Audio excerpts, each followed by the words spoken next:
গুনাহগার হিন্দু হোক, বৌদ্ধ হোক, খ্রিস্টান হোক, মুসলমান গুনাহগার হোক, পৃথিবীর মানুষ যদি চায় তার গুনাহকে নেকিতে পরিবর্তন করবে।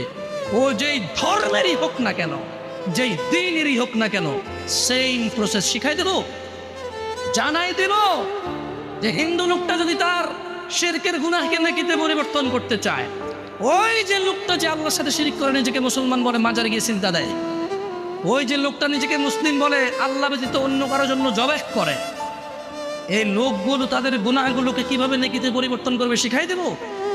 ইল্লা মান তাব, এ হলো মানুষ, এ হলো কি মানুষ, ওর ধর্ম যেটাই হোক।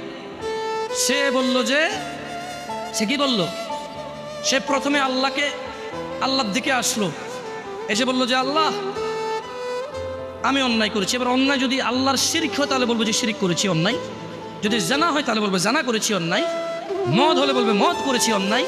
বুঝলেন কথা?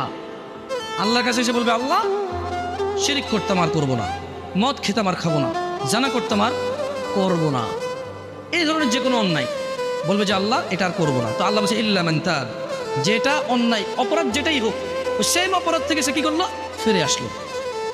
ওয়া আমানা, এবং আল্লাহর প্রতি দৃঢ় ঈমান আনলো। কি আনলো? আচ্ছা, কোনো হিন্দু যদি ঈমান আনে সে কি আর হিন্দু থাকে? খ্রিস্টান ঈমান আনলে খ্রিস্টান থাকে? দেখছেন, এই অফারটা কিন্তু বিশাল অফার। সুবহানাল্লাহ, আল্লাহর উদারতাই এমন। সুবহানাল্লাহ, আল্লাহুম্মা ইন্না নাসআলুকাল জান্নাহ ইয়া আল্লাহ। তো ওয়া আমানা, ঈমান আনলো। ঈমান আনার পর কি করতে হবে? একটা কাজ, ওয়া আমিলা আমালান সালিহা, সৎ কর্ম করবে। কি কর্ম করবে?